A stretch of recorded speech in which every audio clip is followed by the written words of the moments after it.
શું તમારે પણ ઠંડુ વાતાવરણ હોય એટલે કે ચોમાસું કે શિયાળો હોય તો આ રીતનું આથો ઇડલી કે ઢોકળામાં નથી આવતો?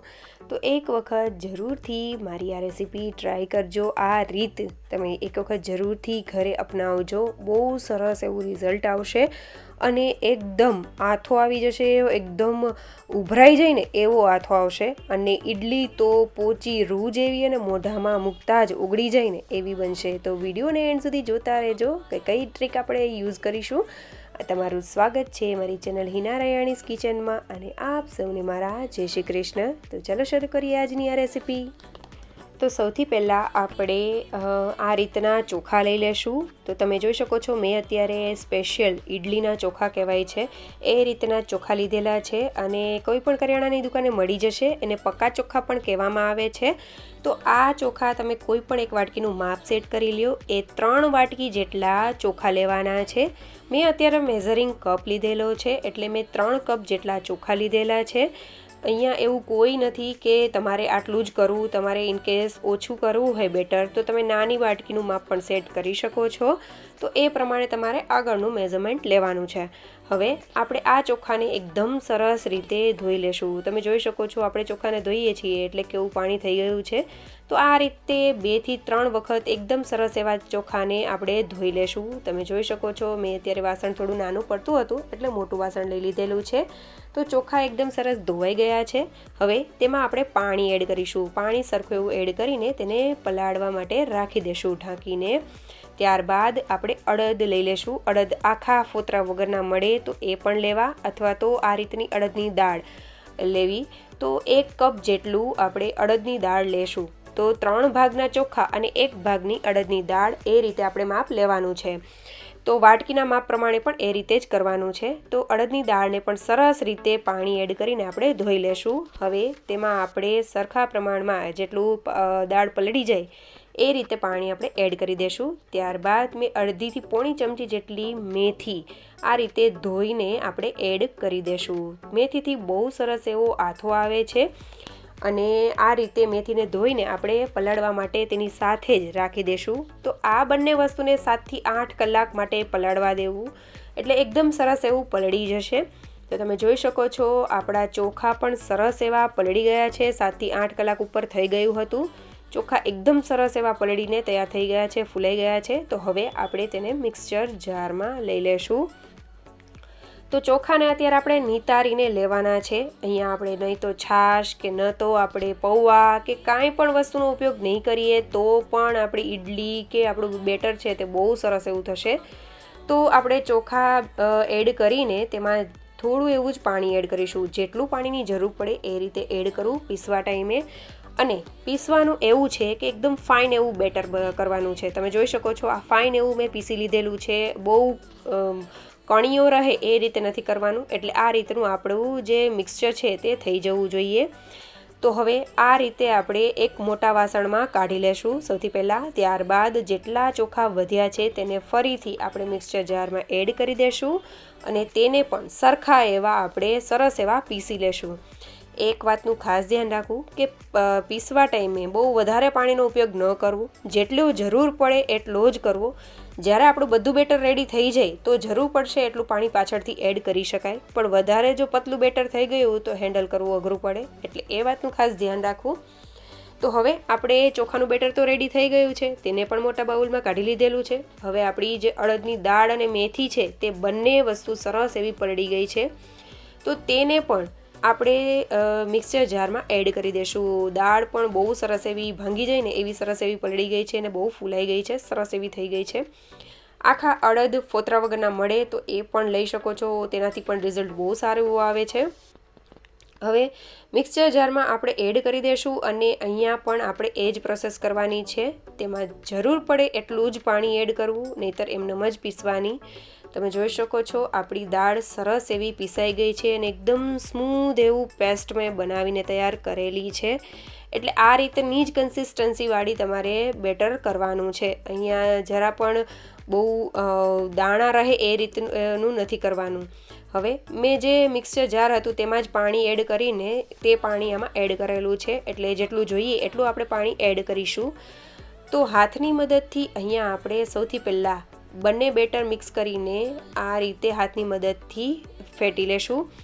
તો અહીંયા તમે હાથની મદદથી કે વિસ્કરની મદદથી કે ચમચી કે ચમચાની મદદથી ફેટી શકો છો.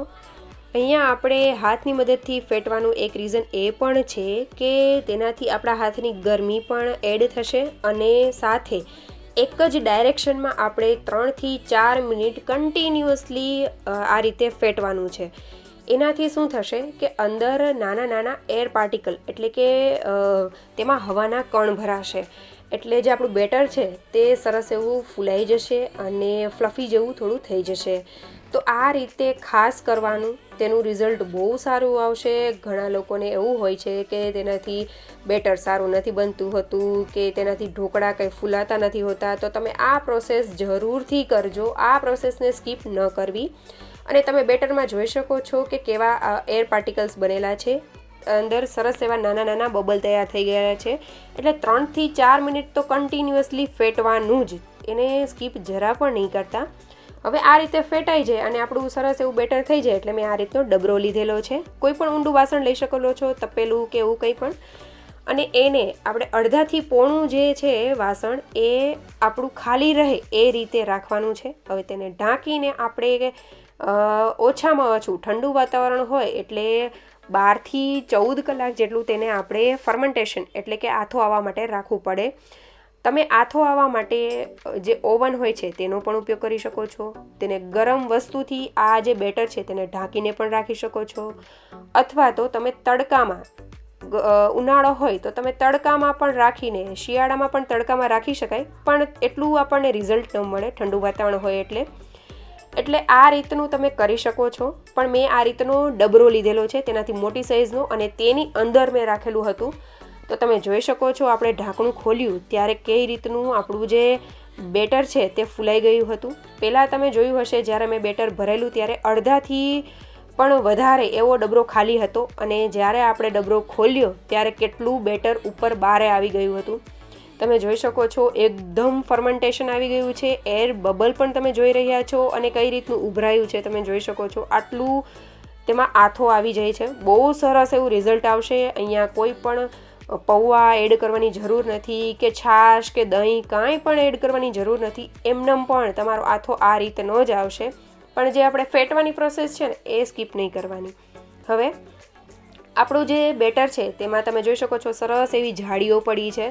તો તેને હળવા હાથે સરસ એવું હલાવી લેશું, બહુ વધારે એવું હલાવવું નહીં.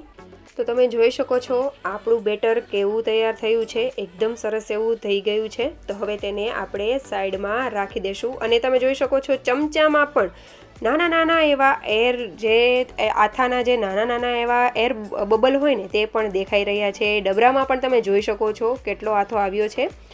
તો હવે આ જે આપણું મિક્સચર છે તેમાંથી તમે ઢોસા, ઉત્તપમ, સ્પોટ ઇડલી, કોઈ પણ વસ્તુ, સાઉથ ઇન્ડિયન કોઈ પણ વસ્તુ તમે બનાવીને તૈયાર કરી શકો છો.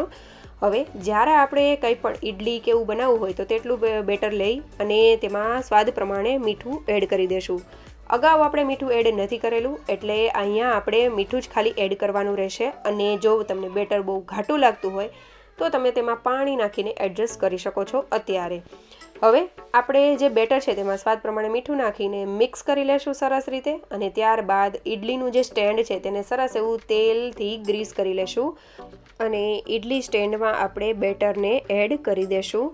તો આ જે ઇડલી બનશે તે બહુ સરસ એવી બનશે. અને જે આપણું બેટર વધારે પડ્યું છે તેને એક ડબ્બામાં સ્ટોર કરીને તમે ફ્રીજમાં 4 થી 5 દિવસ માટે આરામથી રાખી શકો છો. જ્યારે પણ ઢોસા ઇડલી ખાવાની ઈચ્છા થાય ત્યારે તમે બનાવીને તૈયાર કરી શકો છો. તો મેં સાઈડમાં સ્ટીમરમાં પણ પાણી ગરમ કરવા માટે મૂકી દીધેલું હતું લીંબુ એડ કરીને, જેથી કરીને ક્ષાર કે એવું ન વળે. અને હવે આપણે તેમાં સ્ટેન્ડ મૂકીને તેને સરસ એવી બફાઈ જાય ત્યાં સુધી આપણે ઇડલીને કરી લેશું. હવે આપણી થોડી વારમાં જ આપણી ઇડલી તૈયાર થઈ ગઈ છે. તો આપણે તેને સૌથી પહેલાં ચેક કરી લેશું. તો આ રીતે ચપ્પુ કે ટૂથપીક કે કંઈ પણ વસ્તુ એડ કરીને આપણે જોઈ લેશું. તો સરસ એવું ચપ્પુ ક્લીન જ નીકળે છે, મતલબ આપણી ઇડલી સરસ એવી થઈ ગઈ છે. તો તેને હવે આપણે લઈ લેશું અને તેને કમ્પ્લીટલી ઠંડી થવા માટે રાખી દેશું. ઠંડી થઈ જાય એટલે આપણે તેને ડિમોલ્ડ કરી લેશું. તો આસાનીથી નીકળી પણ જશે અને હું તમને બતાવી પણ દઈશ કે કઈ રીતની જાળીઓ પડી છે. બહુ સરસ એવી જે આ ઇડલી છે તે તૈયાર થશે. તો તમે જોઈ શકો છો આપણી ઇડલીમાં કેટલી જાડી પડી છે અને પોચી પણ એટલી જ થાય છે. એકદમ મોઢામાં મૂકો ને તો ઓગળી જાય ને એવી બને છે. તો જરૂરથી મારી આ રેસીપી ટ્રાય કરજો, આ રીત ટ્રાય કરજો. તમારું પણ રિઝલ્ટ, તમારી ઇડલી કે ઢોકળા પણ આ રીતના જ તૈયાર થશે. તો જરૂરથી આ રીતે બનાવજો. અને આપણે બધી ઇડલી જોઈ લઈશું. બધી ઇડલીમાં સરસ એવી જાડી પડી છે. અહીંયા ઢોસા પણ એટલા જ સરસ એવા ક્રિસ્પી બને છે અને બહુ સરસ એવું રિઝલ્ટ આવે છે આ બેટરમાંથી. તો જરૂરથી આ રીતની તમે ઇડલી બનાવજો અને મને કમેન્ટ કરવાનું ભૂલતા નહીં. તમે આ રીતનું બેટર બનાવો પછી મને જરૂરથી કમેન્ટ કરજો.